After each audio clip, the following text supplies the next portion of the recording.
Si vous n'avez jamais vu de zélote dans l'évangile, parce que le véritable zélote, ce n'est pas notre frère Serge.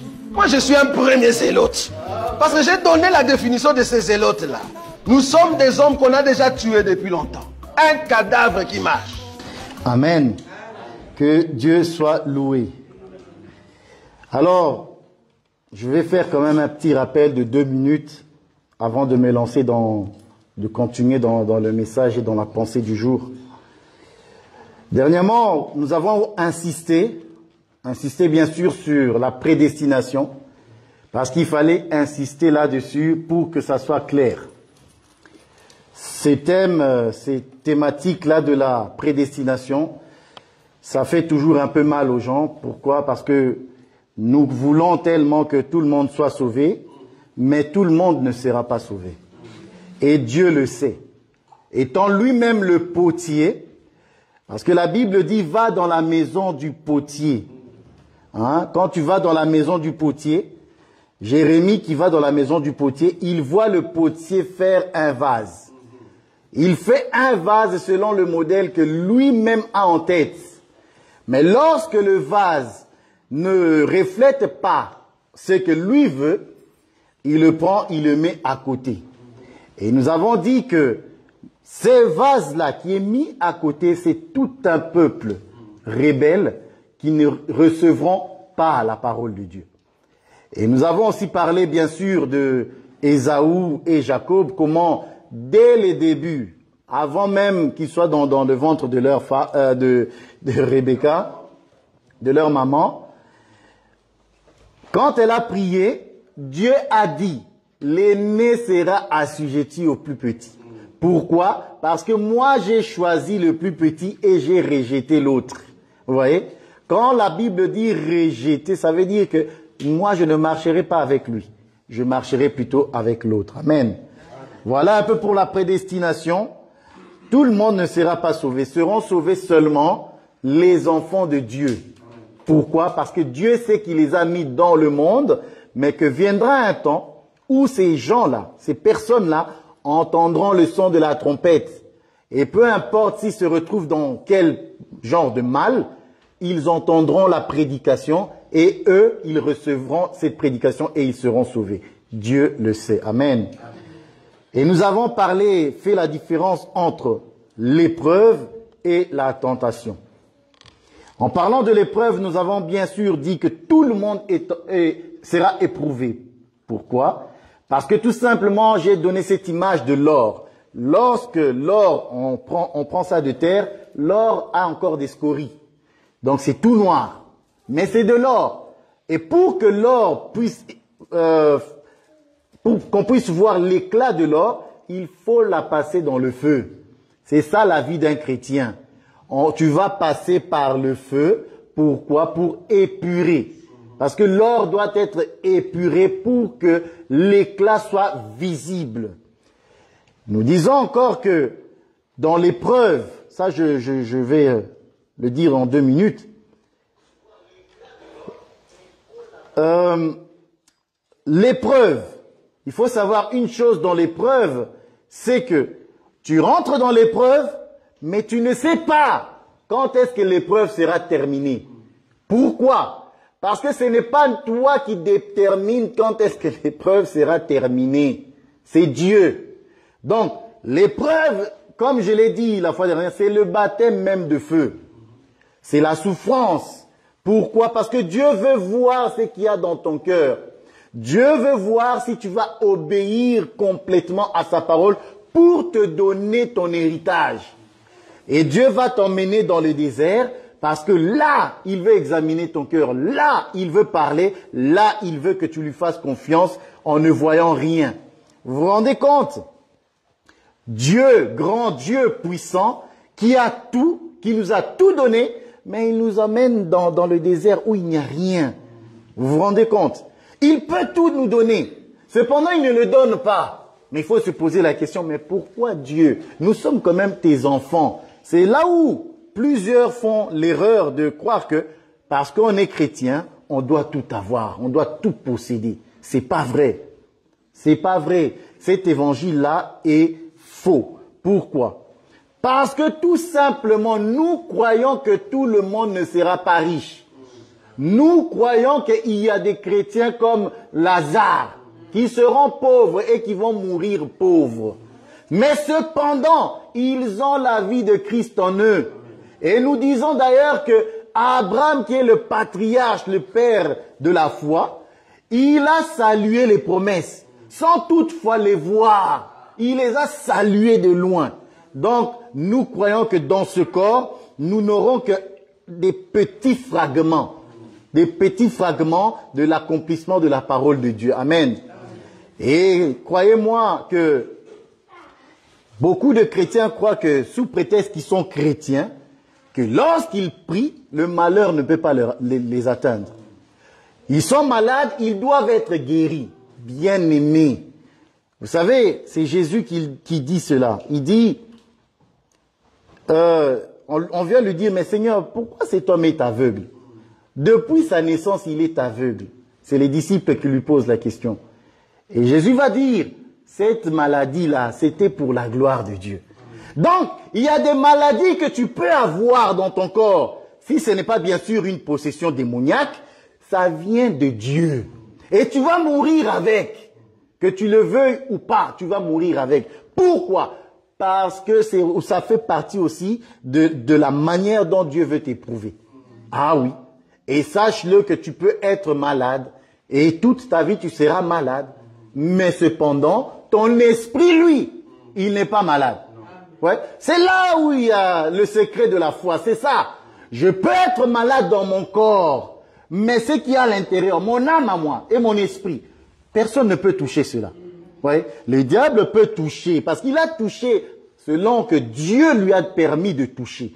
À Job, il a touché à ses enfants, à ses biens. Or, si tu es attaché à tes biens, si tu es attaché à ton corps, bien aimé, tu vas pécher. Pourquoi? Parce que lorsque cet homme était éprouvé, vous savez qui est venu lui dire, maudit ton Dieu? C'est sa femme. Oui. Or, nous disons que la femme, c'est ta chair. Et c'est la première personne qui va te dire, mais tu souffres, tu es pauvre. Ça fait plus de 15 ans, 20 ans que tu es dans la pauvreté. Tes projets ne réussissent jamais. Arrête la foi. Arrête. Maudit Dieu. Va te réjouir avec tous les autres. Tu es jeune. Tu as 40 ans, frère. Vas-y.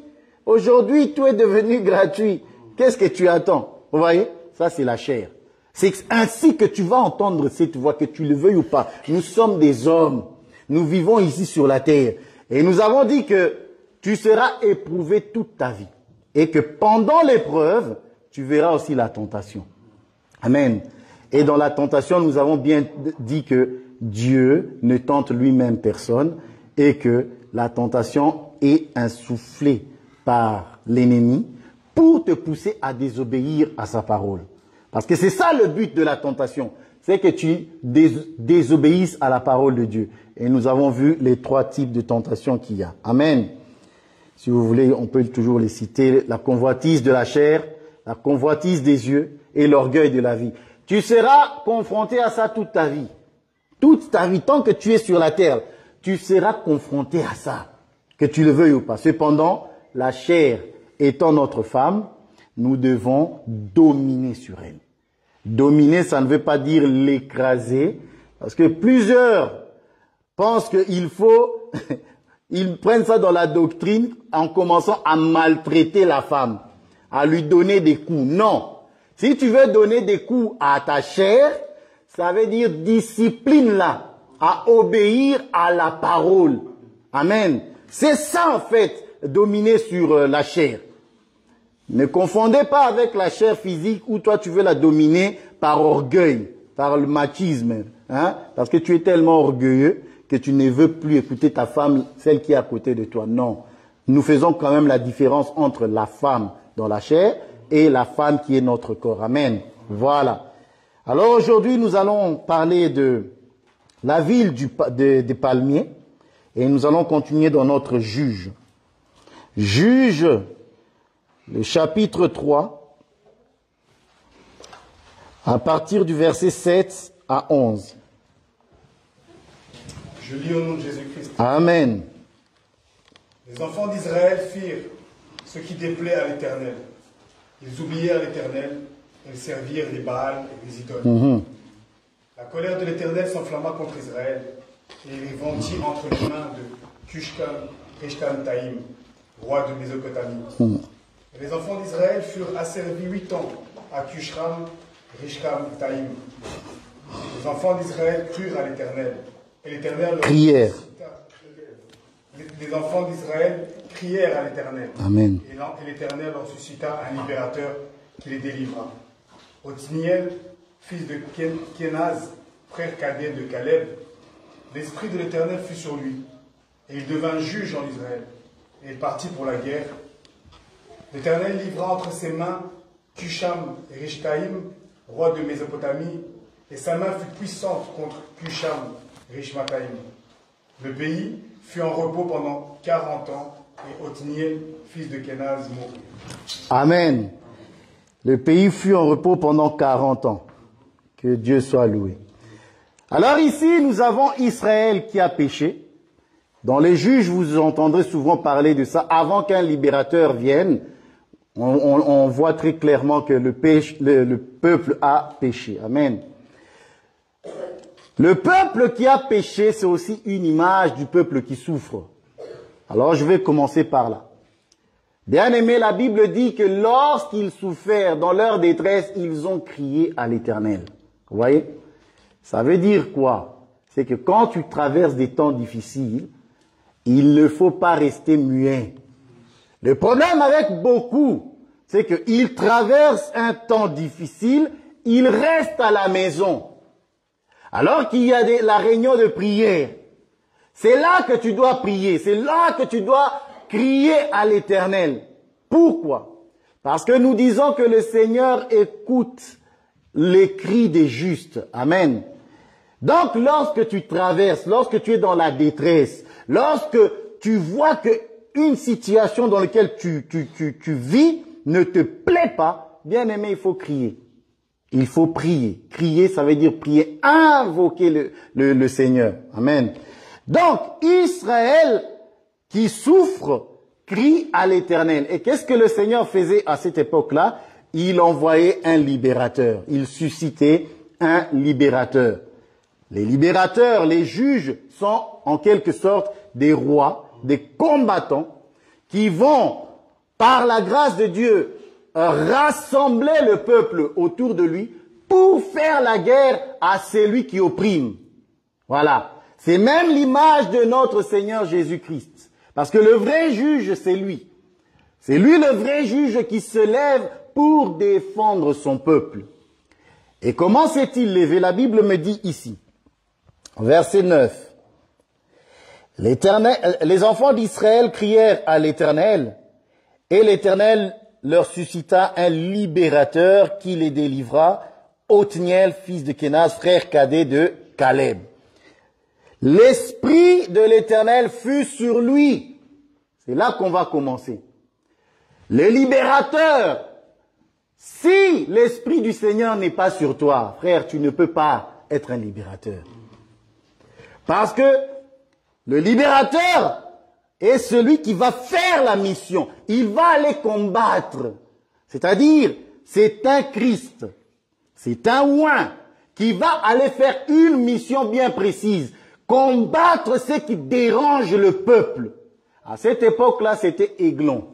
Donc, Églon, c'est l'image de celui qui apporte le malheur dans la vie du peuple de Dieu. Vous voyez ça? Donc, Othniel va se lever. Pourquoi? Parce qu'il est oint. Il a la force de pouvoir aller et affronter Églon. Pourquoi? Parce que le peuple souffre et il faut le délivrer. C'est à l'image de notre Seigneur Jésus-Christ. Amen. Or, dans l'ancien temps, dans l'ancienne alliance, nous voyons que l'Esprit du Seigneur n'est pas sur tout le monde. C'est là où je vais en venir. L'Esprit du Seigneur se reposait uniquement. Je dis bien l'Esprit du Seigneur. Parce que quand on dit l'Esprit du Seigneur est sur lui, ça veut dire Dieu l'a oint. Il est oint pour une mission. Vous voyez? pour accomplir quelque chose, pour faire quelque chose que Dieu attend. Donc Dieu attend d'Othniel qu'il accomplisse une mission bien précise. Amen.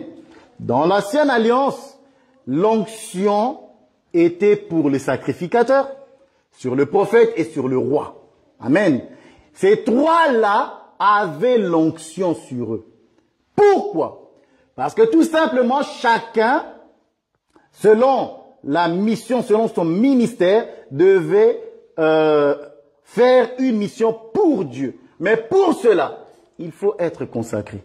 Il faut être oint. Pourquoi je parle de ça? Parce que tout simplement, aujourd'hui, je veux que toi aussi tu réalises que le Seigneur t'a oint. Et vu que le Seigneur t'a oint, ça veut dire il t'a donné une mission. Nous tous ici, si nous sommes rassemblés ici, c'est parce que l'Esprit du Seigneur est sur nous. Si l'Esprit du Seigneur n'était pas sur toi, d'ailleurs tu ne lui appartiens pas. Paul le dit, ceux qui n'ont pas l'Esprit du Seigneur ne lui appartiennent pas. Or, l'Esprit du Seigneur est sur nous. Pourquoi? Pour une mission bien précise. Pourquoi? Parce que, en tant que chrétien, l'onction est sur toi en tant que sacrificateur. Amen. En tant que sacrificateur, tu dois présenter les offrandes. En tant que sacrificateur, tu dois entretenir la lampe de l'Éternel. En tant que sacrificateur, tu dois manger le pain de proposition. Et en tant que sacrificateur, tu dois aller dans le Saint des Saints à la rencontre de ton Dieu. Amen. C'est ça un sacrificateur. Donc, toi, en tant que sacrificateur, qu'est-ce que Dieu attend de toi? Romains 12. Parce qu'en tant que sacrificateur, tu dois présenter des sacrifices. Tu dois présenter à Dieu le parfum. Voilà. Il y a le sacrifice, il y a le parfum. C'est pour ça que l'Esprit du Seigneur est sur toi. Tu dois connaître la mission que le Seigneur, ce que Dieu attend de toi. Romains 12 nous dit quoi? Je vous exhorte donc, frères, à la compassion de Dieu, à offrir vos corps comme un sacrifice vivant, saint, agréable à Dieu, ce qui sera de votre part un culte raisonnable. Ne vous conformez pas au siècle présent. Ne vous conformez pas. Avant de dire ça, il dit, je vous exhorte donc, frère, à offrir vos corps comme un sacrifice vivant, saint, agréable, ce qui sera de votre part un culte raisonnable. En tant que sacrificateur, tu dois savoir que c'est toi le sacrifice. Actuellement, dans la nouvelle alliance, le Seigneur nous a appris quoi? C'est toi le sacrifice. Tu dois te charger de ta croix et le suivre. Ça veut dire quoi? Ne te conforme pas au siècle présent. Voilà. Le sacrificateur que tu es, aujourd'hui, tu dois être saint. Parce que si tu n'es pas saint, il est impossible que Dieu agrée ton sacrifice. Pourquoi? Parce que tout simplement Dieu est saint. Et son aliment est saint. Donc il veut que tu reflètes sa gloire à lui. Mais comment nous qui sommes poussière, nous qui sommes des hommes, comment pouvons-nous refléter sa gloire? Et comment pouvons-nous être saints? Il dit, vous êtes purs par la parole que vous avez entendue. Amen. Or, c'est la parole de Dieu qui te sanctifie pour que tu sois saint, pour que tu marches dans la parole de Dieu, à l'obéissance à sa parole, pour être saint. Donc, en tant que sacrificateur, tu es le sacrifice. Non seulement tu es le sacrifice, mais tu dois aussi entrer dans le lieu saint. Et dans le lieu saint, la Bible dit, il y a la table de pain de proposition. Frère, Dieu ne t'a pas donné son esprit pour que tu sois passif. Non, il faut être actif. Comment est-ce qu'un chrétien est actif? En écoutant, en aimant les activités de l'assemblée. Ça veut dire quoi? Tu dois entrer aussi dans le lieu saint pour manger le pain de proposition. Ça veut dire quoi? Écouter la parole de Dieu, être enseigné. Et non seulement tu dois être enseigné, tu dois bien sûr venir à l'église. Vous comprenez que lorsqu'on parle de pain de proposition, c'est l'enseignement. Tu dois aimer écouter l'enseignement. Pourquoi? Parce que l'enseignement va nourrir ton âme. C'est comme ça que ton esprit aura la force de dominer sur ton âme. Vous savez que l'âme est influençable. Si ton âme n'est pas forte, c'est la chair qui va dominer sur tes émotions, sur tes sentiments. Et va t'orienter dans la débauche, dans l'impureté, dans tout ce qui est désobéissance à la parole. Mais lorsque ton esprit, lorsque tu manges le pain de proposition, lorsque tu écoutes la parole, c'est alors que tu es fortifié pour pouvoir dominer sur la chair. Et ça, tu ne peux être fortifié qu'en écoutant. Les gens de l'amertume, ils sont tristes, mais ils ne veulent pas, ils ne viennent pas dans les réunions pour écouter. Et ça, c'est une tragédie. Tu vas tomber, frère. Je le répète, tu vas tomber. Mais par contre, lorsque tu manges le pain de proposition, lorsque tu viens à l'église, tu écoutes l'enseignement, alors tu auras la force de pouvoir faire la volonté de Dieu. Et en tant que sacrificateur, bien sûr, il y a bien sûr l'autel des parfums. Ne pas oublier cela. Et à l'autel de parfums, frère, tu dois allumer les parfums odorifiants pour que ça monte vers Dieu. C'est-à-dire, tu dois aussi être un homme de prière. Un chrétien est un homme de prière. Un chrétien, ce n'est pas, comme je l'ai dit tout à l'heure, ce n'est pas un homme passif. Quand il y a réunion de prière, ne fuis pas, parce que plusieurs fuient. Beaucoup. Vous savez, si tu écoutes bien la parole, tu vas bien prier. Si tu écoutes la parole, parce que la prière n'est fondée que sur l'enseignement. Je le dirai plus tard, lorsque je descendrai. Dieu te nourrit de sa parole. Parce qu'il sait que toi-même, si tu pries par tes propres moyens, il ne va pas l'agréer. Ça ne sera pas une bonne prière. C'est pour ça Dieu, il t'enseigne, il te parle par sa parole et te remplit de son esprit. Parce que quand on dit être rempli du Saint-Esprit, c'est en réalité être rempli de la connaissance de son Dieu, c'est-à-dire de Jésus-Christ. C'est ça être rempli. Ce n'est pas comme nous voyons des gens qui sont en extase, qui dansent. Non, non, ils sont pas remplis. Ça, c'est n'importe quoi. Être rempli, c'est ce que nous sommes en train de faire là maintenant. C'est écouter la parole, être fortifié afin d'être capable de prier. Pourquoi? Parce que lorsque tu es rempli, c'est de Dieu que tu es rempli. Et Dieu qui est en toi va prier Dieu. Vous voyez? C'est alors que ta prière, Dieu va l'entendre. Si tu n'as pas l'enseignement, si tu n'entends pas la parole, d'ailleurs la Bible dit, la foi vient de ce qu'on entend, et ce qu'on entend vient de la parole de Christ. Donc la foi que tu as, c'est Christ en toi. Et lorsque Christ en toi va prier la parole, c'est alors que Dieu va entendre et Dieu va t'exaucer. Parce que en réalité, c'est Dieu qui prie Dieu. Amen.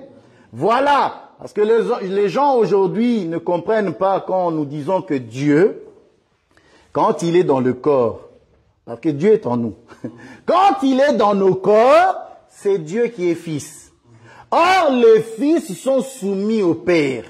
C'est comme ça aussi que Jésus, étant la parole de Dieu, étant Dieu, lorsqu'il est dans le corps, il est fils. C'est pour ça que le fils prie Dieu. Et ça, là, plusieurs ne comprennent pas cela. Ils disent, mais vous êtes fous. Mais non, c'est tout simplement, tu n'as pas compris. Amen. Voilà. Donc, en tant que sacrificateur, tu es le sacrifice. Tu dois écouter, manger le pain de proposition. Et le manger bien. Beaucoup même. Tu ne pêches pas en lisant beaucoup la Bible. Tu ne pêches pas en écoutant beaucoup la prédication. Tu ne pêches pas. Et encore, être un homme qui offre le parfum, donc la prière. Amen. En toi déjà, quand tu fais ces choses-là, lorsque tu obéis à la parole, tu es déjà une offrande de bonne odeur. parce que tu fais ces choses. Amen. Maintenant, dans l'ancien temps, dans l'ancienne alliance, il y avait l'onction sur le sacrificateur, il y avait aussi l'onction sur les prophètes. Or, les prophètes, c'est ceux qui ont l'oreille pour entendre ce que dit Dieu, pour pouvoir l'annoncer au peuple. Les gens ont une image de prophètes comme des gens marginaux. Non, non, non, non. C'est quand on dit prophète dans la Bible, voyez un enseignant. Parce que il n'était pas seulement sur les montagnes, mais arrêtez. C'était des hommes qui étaient au milieu du peuple. Cependant, Dieu les prenait parce qu'il avait une mission avec eux. Et ces gens-là enseignaient le peuple. D'ailleurs, il y a beaucoup de prophètes parmi les Lévites. C'était des enseignants. Amen. Faut pas croire que lorsqu'ils venaient, ils parlent, papa, et puis c'est fini. Non. Autre part, la Bible dit, scelle cette révélation parmi mes disciples. Ouais. Donc les prophètes avaient des disciples. Donc ils enseignaient au peuple. Amen. Ils enseignaient au peuple. Donc, tu es prophète. Pourquoi? Parce que tu as reçu l'esprit de la prophétie. Or, l'esprit de la prophétie veut dire quoi? Tu es celui à qui Dieu révèle les choses. Parce que les prophètes, ce sont ceux qui ont la révélation. Ils ont l'interprétation des songes. Vous voyez? Ça, Dieu a donné maintenant à son Église. Pourquoi? Il dit ceci. Il vous a été donné, voilà, de connaître les choses, les mystères du royaume. Il a été donné à qui? Mais à ceux qui étaient là avec lui. Pourquoi? Parce que lorsque la foule partait, eux, ils restaient pour recevoir l'explication. C'est ça l'esprit de la prophétie. C'est rester auprès du Seigneur, parce que le prophète est près du Seigneur. Pourquoi? Pour écouter le parabole, l'explication du parabole, l'explication du songe. Lui, il reste prêt pour écouter. Amen. Donc, quiconque se dit chrétien, quiconque se dit, moi je suis chrétien, tu dois savoir que tu es sacrificateur. Et si nous ne voyons pas les choses que les sacrificateurs font dans ta vie, tu n'es pas chrétien. Si nous voyons que tu n'aimes pas rester auprès du Seigneur, c'est-à-dire venir dans l'assemblée pour écouter, tu n'aimes pas le Seigneur. Un chrétien qui ouvre la Bible seulement une fois, 2 fois par an, mon frère, en quoi est-ce que tu es chrétien? Amen. Parce que c'est lui qui a l'onction de la prophétie, c'est celui qui va aimer la révélation. Parce que ça c'est un aigle. Il aime les choses d'en haut. C'est pourquoi plusieurs tombent. Oh, je vais lire ça. Ésaïe 40. Ah, c'est dans une autre prédication, mais bon. Je vais quand même mettre ça aussi ici. Il dit, il donne de la force à celui qui est fatigué. Il augmente la vigueur de celui qui tombe en défaillance. Les adolescents se fatiguent et se lassent. Voyez? Mais les jeunes gens se chancellent. Mais ceux qui se confient en l'Éternel renouvellent leur force. Ils prennent le vol comme l'aigle, ça j'aime. Un prophète, un chrétien, c'est aussi un aigle qui prend l'envol. Parce que nous avons vu dans les 4 êtres vivants l'image d'un des chérubins. Il avait 4 faces et dans l'un des 4 faces du chérubin, il y avait un aigle qui vole. Amen. Un chrétien, c'est un aigle. Pourquoi? Parce que tu as en toi le message de l'enlèvement. Tu marches avec ça. Tu marches avec ce message-là de l'enlèvement, le vol. Le vol, ça veut dire l'espérance de partir. Parce que l'aigle qui vole, c'est celui qui vit dans les hauteurs. Amen. Voilà. Donc, si tu es un aigle, l'esprit de la prophétie doit être en toi, qu'elle va s'accomplir. Amen. Et nous avons bien sûr aussi l'onction royale. Ça, c'est l'onction de l'autorité. Voilà. Parce que, étant chrétien, étant les sacrificateurs, hein, parce que nous sommes des sacrificateurs, le royaume des sacrificateurs selon Melchisédek. Amen. Nous sommes des sacrificateurs. Lui, il est souverain sacrificateur. Amen. Nous sommes des sacrificateurs. Amen. Alors nous devons voir ces trois types d'onction maintenant sur nous. Celui du sacrificateur, celui du prophète et celui du roi. En toi, en tant que chrétien, tu es roi. Ça veut dire quoi? Le roi, c'est celui qui combat, bien-aimé. Un chrétien, ce n'est pas un homme nonchalant. Lorsqu'il y a des ennemis, tu ne sais même pas prier, non. Déjà, tu viens pas à l'enseignement. Comment veux-tu prier? Comment veux-tu avoir la force lorsqu'il y a une montagne qui se présente devant toi? Lorsqu'il y a une difficulté, comment vas-tu avoir la force de chasser ou de faire déplacer cette montagne? Vous voyez? L'onction royale, c'est pour le combat. La Bible dit pour imposer l'autorité de Christ dans ta vie. Amen. Parce que c'est ça que tu dois faire en tant que roi. En tant que roi, le roi avait une mission, faire régner la parole de Dieu en Israël. Le sacrificateur et les prophètes devaient enseigner le peuple. Le roi devait veiller à ce que toutes ces choses-là soient bien respectées. Et aussi en faisant la guerre. Donc lorsque tu as des difficultés, frère, n'oublie pas ces choses. Tu es sacrificateur. Amen. Alors nous allons lire un petit verset. Pourquoi? Parce qu'en tant que sacrificateur, nous devons aussi garder l'huile allumée. 1 Thessaloniciens. 1 Thessaloniciens 5. Le verset 18-19. Ça, on va lire quand même. Rendez grâce en toutes choses, car c'est à votre égard la volonté de Dieu en Jésus-Christ. N'éteignez pas l'esprit. Amen. La Bible dit n'éteignez pas. Ça, c'est la mission que le sacrificateur a. Ça veut dire faire en sorte que la lampe de l'Éternel continue à briller. Pour que ça continue à briller, il faut mettre l'huile. Or, l'huile, c'est encore l'enseignement. Si tu n'écoutes pas, si tu ne viens pas à l'enseignement, le feu là va s'éteindre. Donc tu as une mission, tu dois le savoir. Je dois entretenir l'huile qui est en moi. Le zèle, l'amour que Dieu a mis en moi, je dois l'entretenir. Si je ne l'entretiens pas, que tu le veuilles ou pas, le feu va s'éteindre. Nous sommes des hommes. Il y a trop de poussière autour de nous. Il y a trop de poussière. Il y a trop de mauvaises choses autour de nous. Amen. Ésaïe 61, ça je lis, je suis déjà dessus. Écoutez ce que la Bible dit. Parce que l'esprit sûr, il faut savoir que la Bible dit que, donc, lorsque vous lisez le Nouveau Testament, surtout Paul, à un moment donné, il va parler de l'esprit sûr. Jésus déjà a dit, vous recevrez mon esprit survenant sur vous et vous serez mes disciples. Amen. Et nous avons vu qu'au jour de la Pentecôte, l'esprit se reposait sur. Mais il y a l'esprit sur, il y a l'esprit en et il y a l'esprit avec. Amen.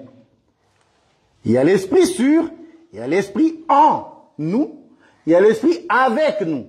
Mais là, je suis en train de parler de l'esprit sûr, de la mission.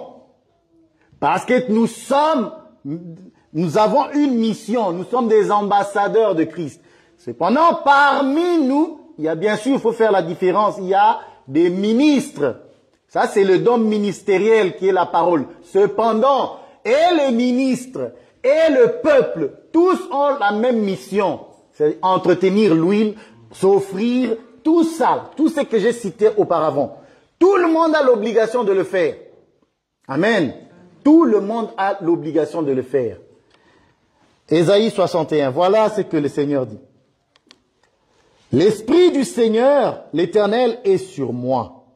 Car l'Éternel m'a oint pour porter de bonnes nouvelles aux malheureux. Il m'a envoyé pour guérir ceux qui ont le cœur brisé et pour proclamer aux captifs la liberté, aux prisonniers la délivrance, pour publier une année de grâce de l'Éternel et un jour de vengeance de notre Dieu. Amen. Voilà. Donc le Seigneur lui-même, lorsqu'il vient dans le monde, lorsque le temps fut accompli, il a pris Ésaïe-ci pour montrer la mission à laquelle Dieu l'a appelé. Dieu l'a appelé pour guérir, pour ouvrir les yeux des aveugles, pour proclamer une année de grâce. Et lorsque sa mission a été accomplie, lui-même il a dit, je vous donnerai, le Saint-Esprit viendra sur vous. Lorsque la Bible dit sur, c'est une mission. Donc, retournons chez Othniel. Othniel, la Bible dit, l'Esprit de l'Éternel fut sur lui et il s'est levé pour aller en guerre, n'est-ce pas? Tu peux me lire ça s'il te plaît. Verset 10.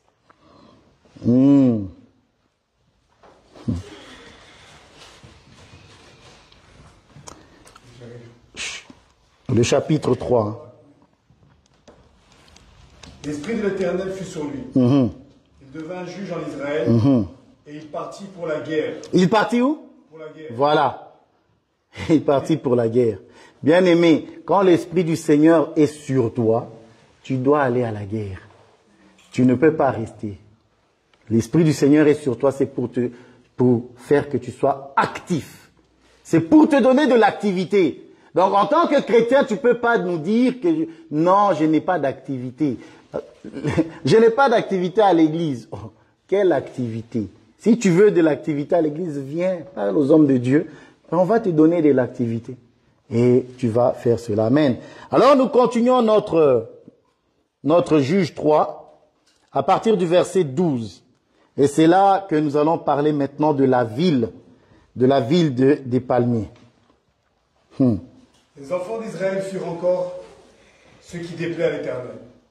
Et l'Éternel fortifia Églon, roi de Moab, contre Israël, parce qu'il avait fait ce qui déplaît à l'Éternel. Églon réunit à lui les fils d'Ammon et les Amalécites, et il se mit en marche. Il bâtit Israël, et ils s'emparèrent de la ville des palmiers. Et les enfants d'Israël furent asservis 18 ans à Églon, roi de Moab. Les enfants d'Israël crièrent à l'Éternel, et l'Éternel leur suscita un libérateur, Éhud, de Lira, benjamite, qui ne servait pas de la main droite. Les enfants d'Israël envoyèrent par lui un présent à Églon. Amen. Arrête-toi là. Prochainement, c'est là que je vais parler d'Éhud. Amen. C'est magnifique. Ah, ça me fait du bien. Parce que, bon, on va s'arrêter sur ce que je veux dire aujourd'hui. Parce que Éhud, je vous ai promis, je parlerai de la faiblesse. C'est là même, vous avez compris, la main gauche. Il est gaucher. Mais on va expliquer pourquoi il est gaucher. Amen. Et lui, pourquoi il est gaucher. Amen. Alors la Bible dit que Églon réunit à lui les fils d'Ammon et les Amalécites. Et il se mit en marche et il bâtit Israël et s'empara de la ville des palmiers. Alors, quand la Bible parle, bien sûr, de la ville, nous comprenons qu'une ville, ça représente déjà le royaume et ça représente aussi le chrétien que tu es. Le chrétien que tu es, Jésus a dit, tu es la lumière du monde. Une ville située sur une haute montagne est visible. Donc, lis-moi ça dans Matthieu, je crois. Une ville. Donc, Jésus va te montrer quelle position tu as. Il va dire, une ville située sur une montagne. Donc, il dit déjà, tu es la lumière du monde. Une ville située sur la montagne. Continue. Matthieu 5, verset 14. Voilà, dis-moi. Vous êtes la lumière du monde. Une ville située sur une montagne ne peut être cachée. Ah, voilà. Donc, ne peut être caché, ça j'aime.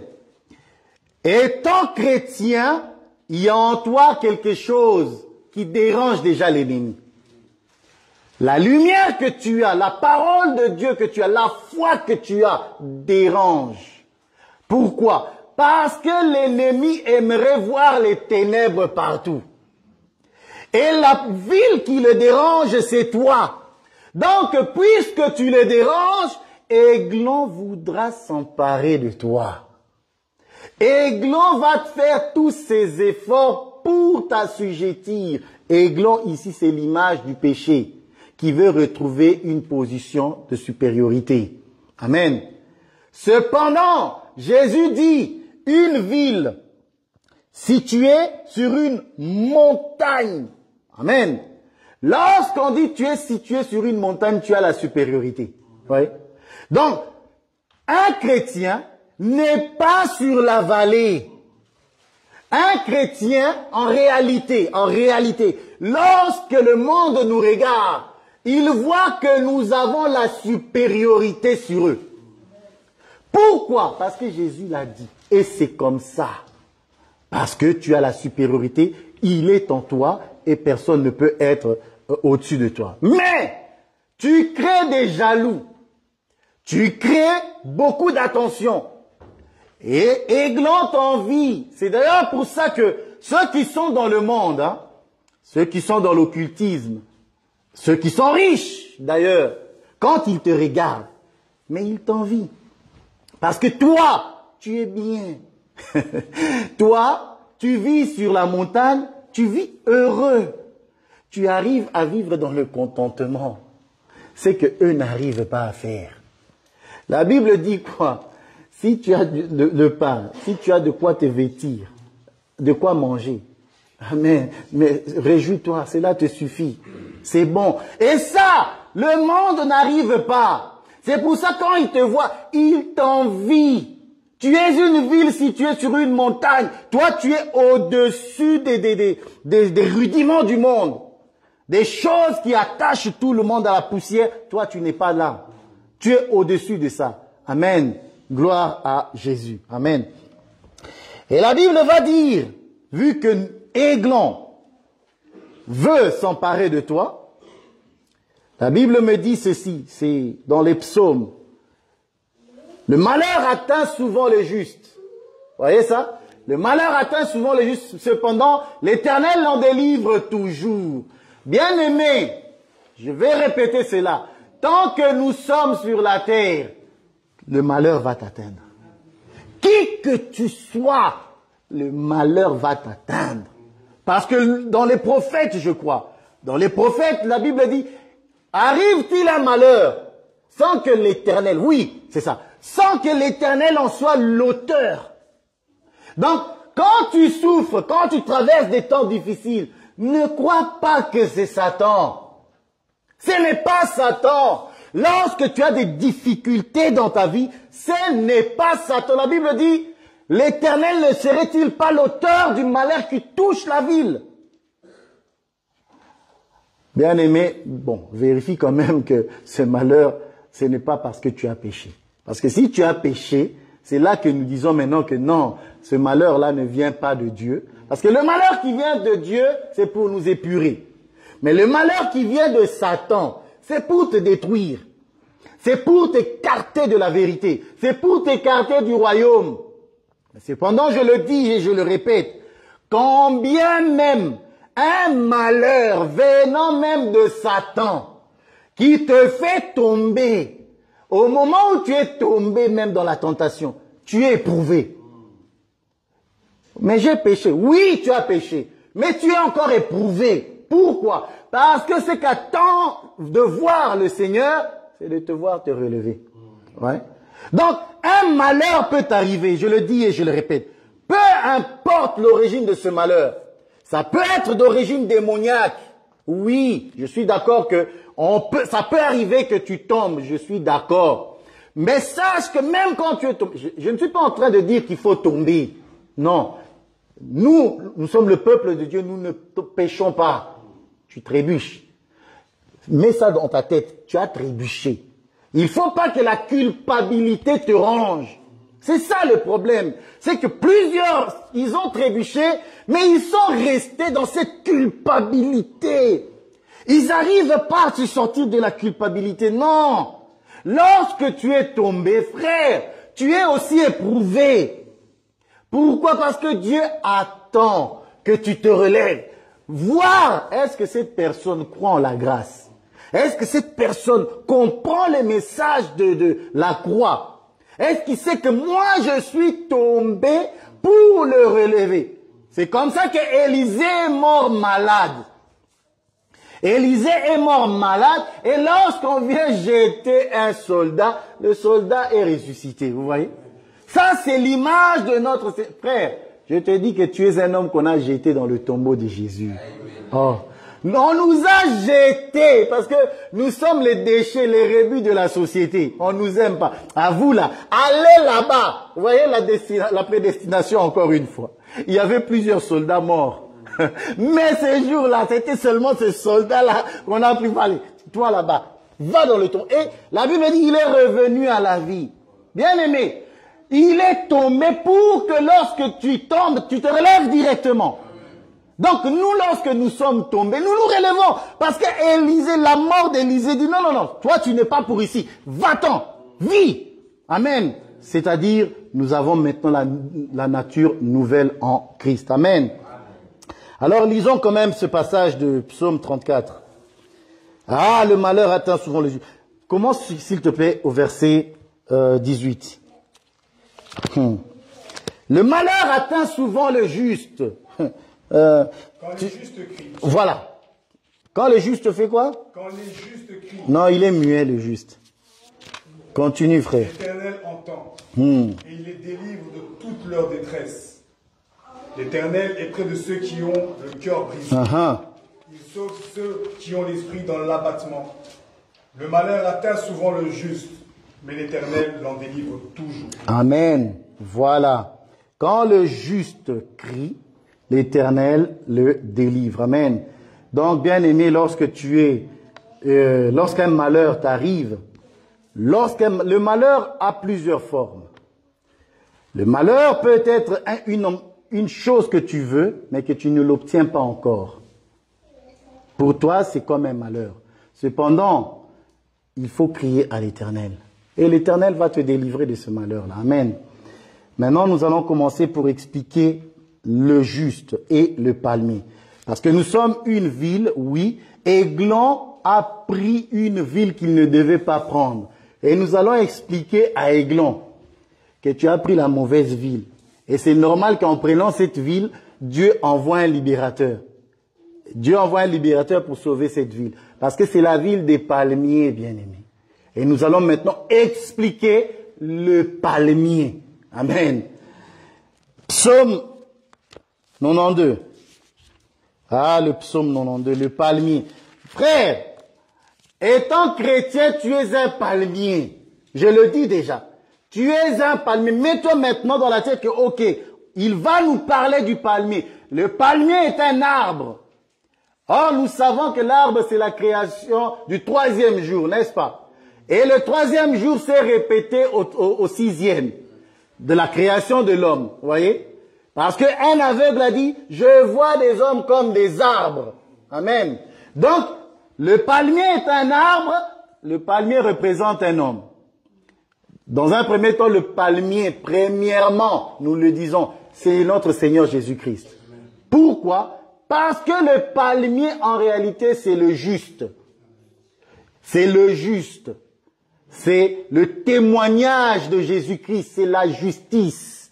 Amen. La justification. Amen. Voilà. Lis le psaume 92 à partir du verset 13.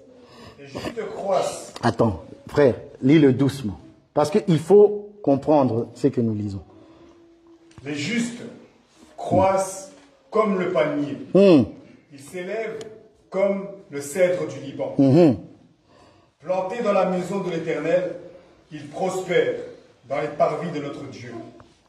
Ils portent encore des fruits dans la vieillesse. Ils sont pleins de sève et verdoyants pour faire connaître que l'Éternel est juste. Amen. Il est mon rocher et il n'y a point en lui d'iniquité. Amen. Le juste croisse comme le palmier. Frère, étant palmier, voilà maintenant les choses que nous allons retrouver en toi. Si ces choses ne sont pas en toi, frère, tu n'es pas chrétien. Tu n'es pas chrétien, tu n'es pas des nôtres. Cependant, je crois que tu es notre frère. Je le crois vraiment. Amen. Et il dit, le juste croit comme le palmier. Or, nous savons que dans la vie d'un enfant de Dieu, il faut la croissance. S'il n'y a pas de croissance, c'est terrible. Pourquoi? Parce que la Bible dit, c'est dans le livre de Pierre, je crois, comme des enfants nouveau-nés, affectionnez-vous au lait spirituel. Prends-moi.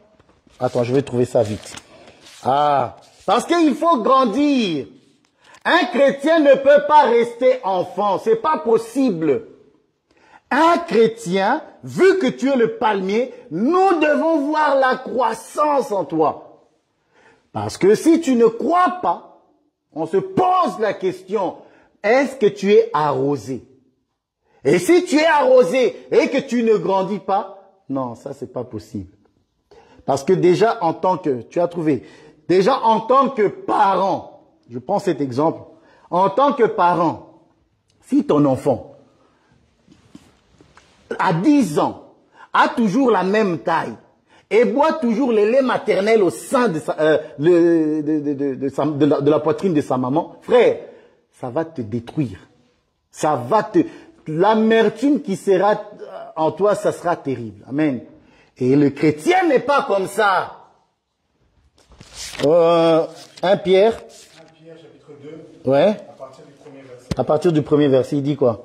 Rejetant donc toute malice et toute ruse, la dissimulation, l'envie, toute médisance, désirez comme des nouveau-nés le lait spirituel et pur, afin que par lui vous croissiez pour le salut. Ok, stop. L'objectif ici, c'est la croissance. Cependant, pour la croissance, nous sommes d'accord pour dire qu'il faut le lait. Il faut cette parole qui est liquide. Cependant, l'objectif de cette parole qui est liquide, c'est pour que tu grandisses. Et si tu ne grandis pas, ça sera compliqué. Pourquoi? Parce qu'il dit ici dans Pierre, désirez comme des enfants nouveau-nés, le lait spirituel est pur, afin que par lui, vous croissiez pour le salut. Si tu ne grandis pas dans ta foi, dans la connaissance de Jésus-Christ, bien-aimé, tu n'iras pas au ciel. C'est ça que Pierre est en train de dire. Pour le salut, oui, prends le lait spirituel, pur, la parole de Dieu liquide. Mais l'objectif de la parole liquide, des fondements de la parole, c'est pour que tu grandisses. C'est pour que tu sois délivré. Le salut, en réalité, c'est lorsque nous monterons à l'enlèvement. Nous avons quitté ce corps. C'est un salut. C'est la délivrance d'ailleurs que nous attendons. C'est pour ça que nous avons le bâton, nous avons nos chaussures à nos pieds et nous avons nos vêtements. C'est parce que nous allons sortir de l'Égypte, amen, du monde. Donc, Paul va dire ceci. Hébreu. Ah, j'aime ça. Ah, Hébreu. Hébreu, où es-tu? Voilà, Hébreu 5. Je lis. Hébreu 5, je crois que le verset 11, 12. Hébreu 5, le verset 12. Vous, en effet, depuis longtemps, vous devrez être des maîtres. Mais vous avez encore besoin qu'on vous enseigne les premiers rudiments des oracles de Dieu. Vous en êtes venus avoir besoin de lait et non d'une nourriture solide. 13, s'il te plaît. 13. Or, quiconque en est au lait n'a pas l'expérience de la parole de justice, car il est un enfant. Mais la nourriture solide est pour les hommes faits, pour ceux dont le jugement est exercé par l'usage et discerner ce qui est bien et ce qui est mal. Amen. Vous voyez? Donc, l'objectif de la parole, le lait, c'est pour que nous arrivons à manger la nourriture solide. Donc oui, le lait, c'est pour que tu grandisses. Et Paul va dire ceci, j'étais enfant, mais lorsque j'ai grandi, je fais disparaître ce qui est de l'enfance. Voilà, Ça, c'est Paul. Il dit, je fais disparaître ce qui est de l'enfance. Ça veut dire, j'ai grandi. Un enfant bien aimé, je le répète, n'a pas la maîtrise. D'ailleurs, ils font pipi, ils font caca sur eux. Frère, nous ne sommes pas des enfants. Oh, faire pipi, faire caca, ça veut dire que tu te vautres encore dans le péché. Tu n'es pas... Ok, on peut accepter que lorsque tu es venu en Christ, qu'il y ait encore des imperfections. Cependant, tu dois grandir. Tu dois arrêter de te faire dessus. Tu dois arrêter toutes ces choses-là. Pourquoi? Parce que tu es appelé à la maîtrise de soi et arriver à la stature parfaite de Jésus-Christ, que selon que la Bible me dit dans Éphésiens. Les ministères ont été donnés pour enseigner, pour que l'Église, pour que le palmier que tu es, tu puisses grandir et atteindre la maturité, c'est-à-dire manger la nourriture solide. Amen. Voilà. Alors, retournons dans le psaume, oui. Parce que nous allons voir la croissance, oui, mais il y a encore d'autres choses. Ah, le juste croît comme le palmier. Il s'élève comme le cèdre du Liban. Planté, j'aime ça, planté dans la maison de l'Éternel. Il prospère dans les parvis de notre Dieu. Amen. Or, vu que nous parlons de l'arbre, l'arbre doit être planté. L'arbre, quand on dit planter, c'est la racine. La Bible nous dit, Colossiens, comme ça la Bible dit, soyez enracinés en Christ, étant fondés et affermis. C'est Colossiens 2. Bien-aimé, un chrétien est affermi. Un chrétien doit avoir des racines. Pourquoi je le dis d'emblée? Je le répéterai plus tard.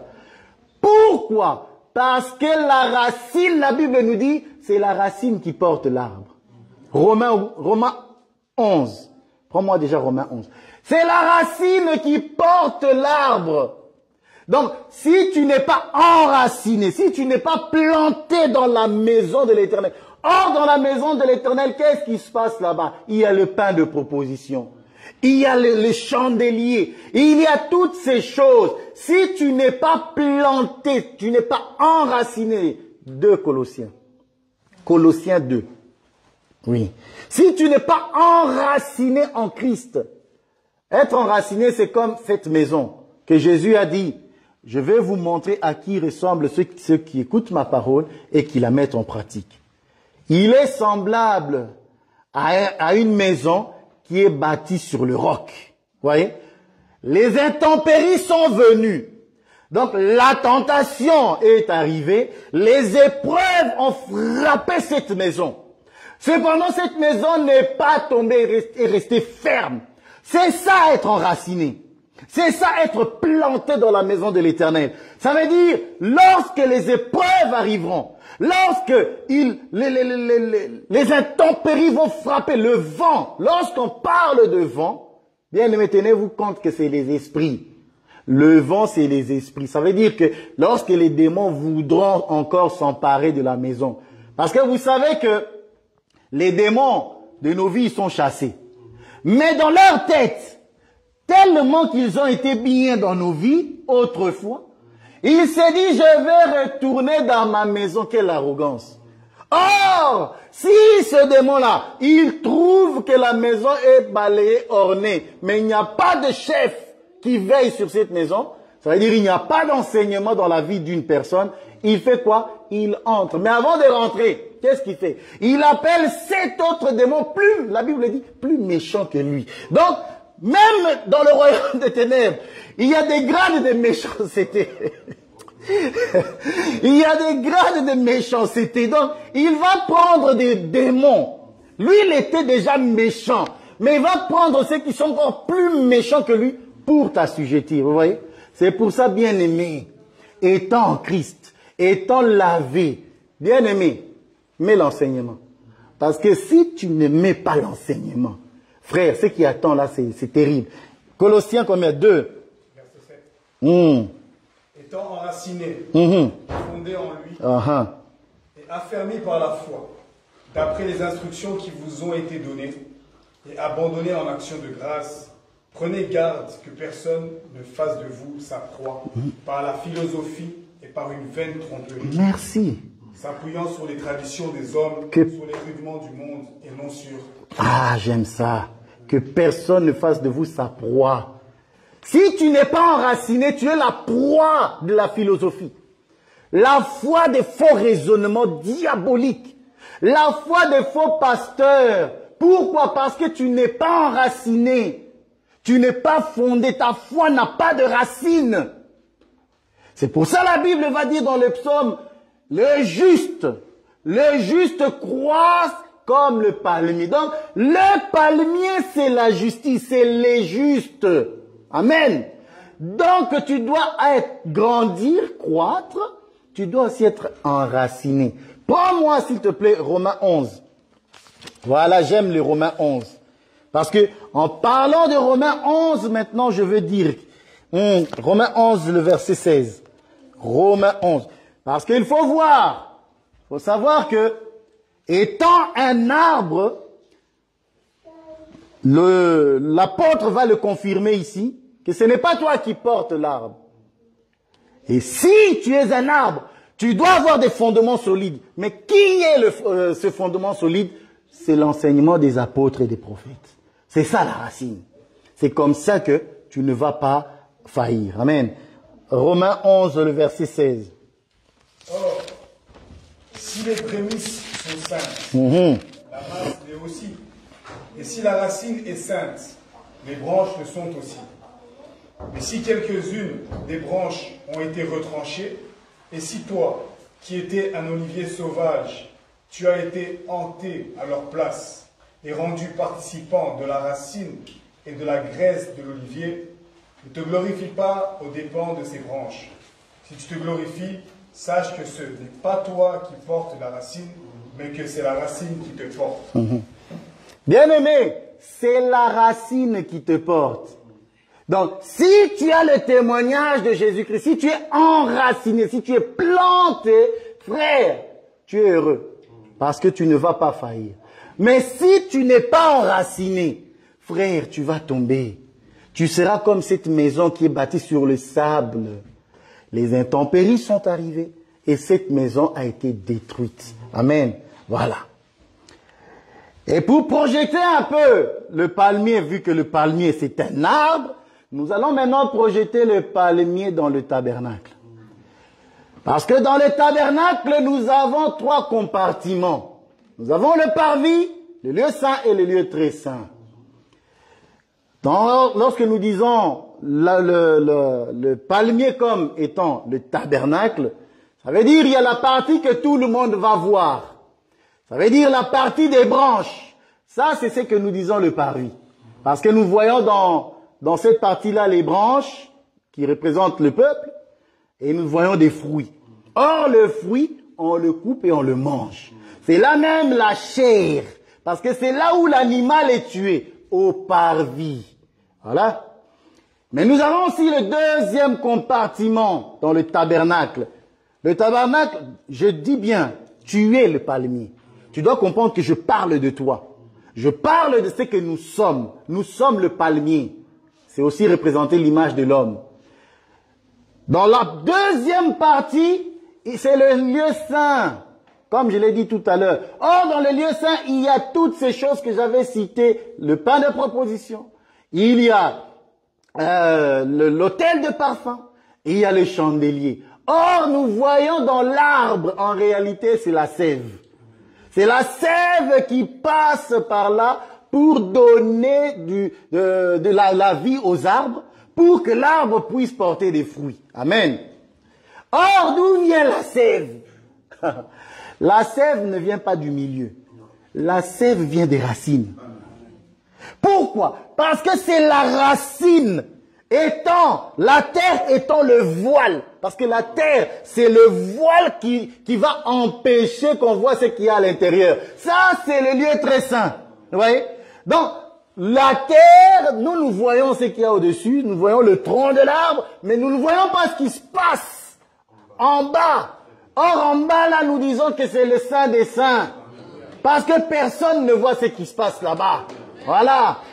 Mais la racine étant enracinée, l'arbre étant enraciné, c'est la racine qui puise dans le sol les minerais, les composants et produit la sève. Or, si toi, tu es le palmier, tu es un arbre, frère, tu dois être enraciné. Vois-tu pourquoi il faut être enraciné?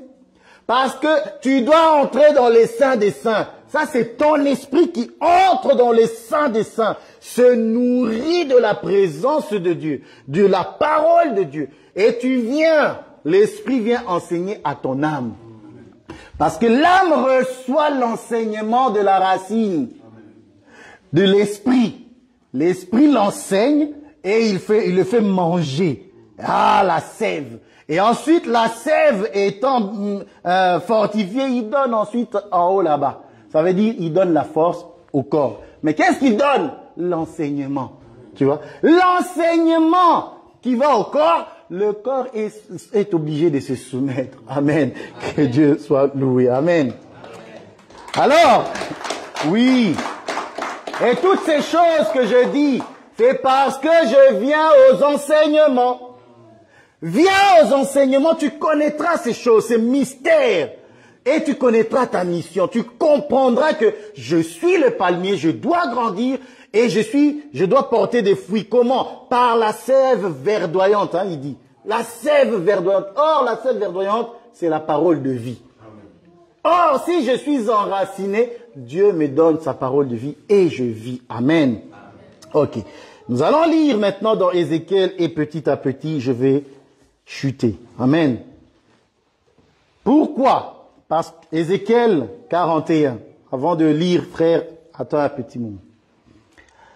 Pourquoi?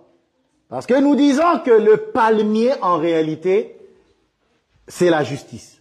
Amen. Le palmier représente le juste. Et nous avons dit que le juste, c'est en réalité tout un homme qui va justifier. Or, le palmier a des branches. La branche du palmier s'appelle la palme. Amen. La palme vient du palmier. Voilà. Bon, on ne va pas parler de plusieurs types de palmiers. Ça nous prendra trop de temps. Ézéchiel 41. Ézéchiel 41. Ah, j'aime ça, Ézéchiel 41. Le verset 18. Tu lis 18 à 20 et puis 25. 18 à 20 et puis directement tu sautes ces 25. Écoutez la palme, la branche, parce que la palme c'est la branche du palmier. Voilà, qui va être retrouvée dans le tabernacle partout. Ah, j'aime ça. Ça c'est le message de la justice. Le juste, il est partout dans le tabernacle. Le message de la justice. Et j'aime ce qui va être... Rien que la lecture, c'est quelque chose de magnifique. Frère, lis-moi Ézéchiel 41 à partir du verset... combien j'ai dit? 16 18, ok, vas-y. Et orné de chérubins et de palmes. Non, commence un peu plus haut. Comme ça, tu vas doucement. 17. Jusqu'au-dessus de la porte, le dedans de la maison, le dehors, toute la muraille du parcours, à l'intérieur et à l'extérieur, tout était d'après la mesure. Et orné de chérubins et de palmes, il y avait une palme entre deux chérubins. Il y avait une palme entre deux chérubins. Donc, une palme, deux chérubins. Une palme, deux chérubins. Ah, j'aime ça. Chaque chérubin avait deux visages. Oh, mais nous connaissons que les chérubins en ont 4, non? Mais ici, parce que c'est une vision. Comprenez que la vision, Dieu donne un message. Maintenant, nous allons l'interpréter. Amen. Là, le Seigneur s'est limité à aux deux visages. Continue. Chaque chérubin avait deux visages. Une face d'homme tournée d'un côté vers la palme. Donc, les chérubins avaient deux visages. Une face d'homme tournée vers la palme et l'autre. Ah, j'aime ça. Et une face de lion tournés de l'autre côté vers l'autre palme. Il en était ainsi tout autour de la maison. Depuis le sol jusqu'au-dessus de la porte, il y avait des chérubins et des palmes. Et aussi sur la muraille du temple. 25. Des chérubins et des palmes étaient sculptés sur les portes du temple, comme sur les murs. Un entablement en bois était sur le front du vestibule en dehors. Amen. Donc, dans le temple, bien sûr, lorsque Salomon, ça je ne l'ai pas appris, mais dans le temple, lorsque Salomon va représenter la palme, il va, et les chérubins d'ailleurs, il va mettre sculpté et mettre de l'or dessus. Vous pouvez lire ça dans 1 Roi 6. Je crois 1 Roi 6 à partir du verset 35 ou un truc comme ça. Mais nous allons interpréter les chérubins qui regardent vers la palme. Pourquoi? Parce que là, nous voyons le royaume, nous voyons, ça c'est le trône de Dieu. Parce que vous savez que Dieu se répète. Tout ce qui est dans la Bible, il y a une première fois et une deuxième fois, une troisième fois. Dieu se répète. Lorsque nous voyons les chérubins, la Bible nous dit ici, ils ont deux faces. Or, les deux faces, c'était quelle face? C'est important. C'est la face du lion et la face de l'homme. Quand on dit face de lion, on parle bien sûr de la royauté. Parce que le lion, c'est l'image de la royauté, c'est Judas. Et nous avons vu que, étant roi, c'est l'autorité, c'est la force, c'est la puissance. Mais non seulement ça, mais c'est aussi la férocité de la loi. Vous voyez? Donc le lion représente la royauté, il représente aussi la loi. Mais l'homme, que va-t-il représenter? L'ange dit à Jean, voici le lion de la tribu de Juda a vaincu. Lorsque Jean se retourne, lui ne voit pas un homme, un lion, qui voit-il? Un agneau. En réalité, la face d'homme, en réalité, ici, c'est la faiblesse. Or, la faiblesse ici, c'est le symbolisme même du sacrifice, parce que c'est la chair, l'homme dans... Bon, je le dis comme ça. Lorsque nous voyons les quatre visages dans le chérubin, nous avons le lion, nous avons le bœuf, nous avons l'homme et nous avons l'aigle qui vole. Hein? Il y a deux qui sont faits pour les sacrifices. C'est le bœuf et c'est l'homme. Donc l'homme ici, dans Ézéchiel, vu qu'on nous a donné seulement les deux visages, l'homme ici c'est l'image de la faiblesse. C'est l'image de la grâce. Et lorsqu'on parle de faiblesse et de la grâce, on voit quoi? L'agneau. Donc les chérubins, les deux aspects de ces chérubins-là représentent le trône que Jean a vu. Donc on lui dit lion, mais lui il voit l'homme. Et qu'est-ce qu'il regarde? La Bible dit, l'un comme l'autre regarde quoi? La palme. Or, regarder la palme veut dire quoi? Dieu, regarde Dieu. Pourquoi? Parce que la palme, c'est une branche qu'on a coupée du palmier. Voilà. Et étant coupé, on dit que c'est le Fils. Pourquoi? Parce que c'est le Fils qui a été coupé et on l'a mis là. C'est le témoignage. Parce que à la loi et au témoignage, si tu ne regardes pas la palme, il n'y aura point d'horreur pour toi. C'est pour ça, frère, je t'invite. Dieu lui-même, il regarde la palme. Amen. Dieu, il regarde la palme. Il regarde à Christ, à son Christ. Et c'est comme ça que dans Hébreu va dire, oh Dieu, ton Dieu t'a oint d'une huile de joie au-dessus de tes semblables. Pourquoi? Parce que c'est toi qui vas justifier le peuple. Amen. Alors, bien aimé, la palme veut dire quoi encore? Il regardait. Ma question est, qui regardes-tu? Quoi regardes-tu? Tu traverses des temps difficiles, mais tu regardes quoi? Tu regardes qui? Je vais prendre un dernier verset et je vais m'arrêter là. Hébreu. Parce qu'il faut regarder la palme. Le ciel regarde la palme. Le ciel regarde la palme. Dieu lui-même regarde la palme. Et toi, Tu veux que Dieu te sauve, tu veux que Dieu te guérisse, tu veux que Dieu se manifeste. Frère, si tu ne regardes pas le témoignage de Jésus-Christ, ça ne va pas le faire. Je vais prendre 2 versets. Non, prends-moi d'abord. Non. Jean, Hébreu, garde Hébreu 12 là. Jean. Lorsque Jésus-Christ, ça c'est Jésus, ah j'aime ça. Lorsque Jésus-Christ va entrer à Jérusalem, c'est Hébreu 12. Non, Jean 12. Ah, j'aime ça. Parce qu'il faut voir pourquoi les gens ont pris la palme. Il faut expliquer pourquoi les gens ont pris la palme. Parce que la palme va représenter un message, le message de la justice. Parce que c'est le juste qui est retranché pour nous justifier. Donc, nous allons t'accueillir avec ce message. Aïe, j'aime ça. 12 à partir du verset 9. J'aime ça. Une grande multitude de Juifs apprirent que Jésus était à Béthanie. Ils s'y vinrent, non pas seulement à cause de lui, mais aussi pour voir Lazare, qui avait ressuscité des morts.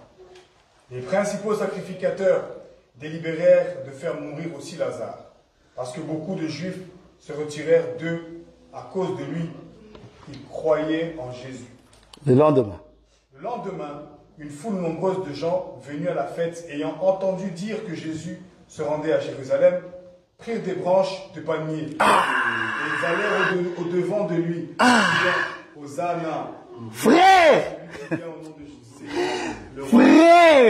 si tu ne prends pas la branche de palmier et que tu ne l'agites, Hosanna, frère, il n'y aura pas d'aurore. Il faut prendre la branche de palmier et lui dire, je reconnais que c'est toi en réalité qui va nous justifier. Et crier, Hosanna. Donc tu veux que le Seigneur te sauve. Frère, prends la branche. Prends seulement cette branche. Regarde, ça c'est lui qui te justifie. C'est celui qui va combattre pour toi. Parce que Aiglon, je te l'ai dit, Aiglon a fait une erreur. Il a pris la ville de palmiers.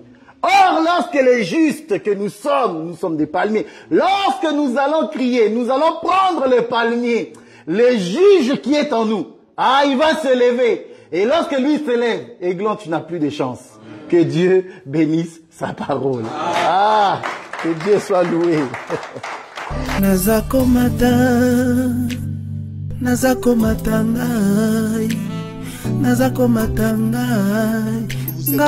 de Dieu. Que Dieu vous bénisse. Amen. Amen. Ciao.